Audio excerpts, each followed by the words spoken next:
Queensland Government has warned thousands of flood-affected residents they may not be allowed to rebuild their homes in low-lying areas.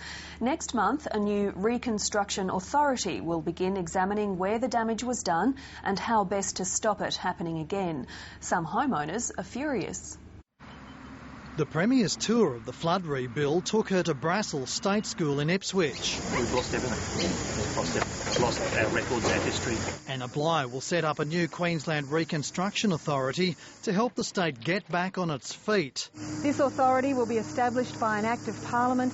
It will be given powers necessary to cut through red tape and to get the job done. Major General Mick Slater will head up the new body, which will take over from the Recovery Task Force. The Recovery Task Force was looking more and more incapable of meeting the requirements. The authority will decide if homes are to be bulldozed, rebuilt or remodelled. The last thing we want to do is rebuild in the same place and see that home flooded again in 2 or 3 years' time. They may need to build their home on a higher level and put it on stilts. Flood victims who are already worried about paying for the rebuild say it's another blow. We all get old. It's no good going up and downstairs and falling downstairs. No, low-set house is definitely the way to go.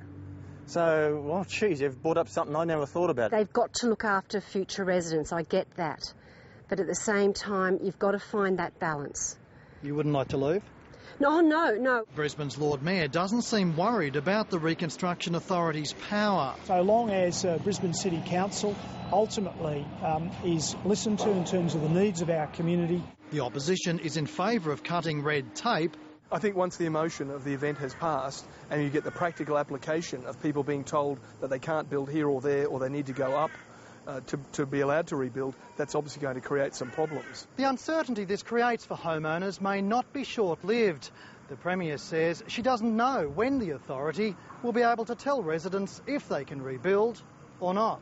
The Prime Minister was in Brisbane again today inspecting the work of almost 2,000 Defence Force personnel who are helping rebuild Queensland. Many of them are directly out there making a difference to the filth and the muck and the garbage. The evacuation centre at the RNA Showgrounds also looks different.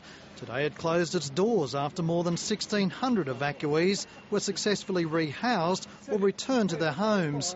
Dozens, though, still remain at other evacuation centres in Brisbane and Ipswich. James Kelly, ABC News.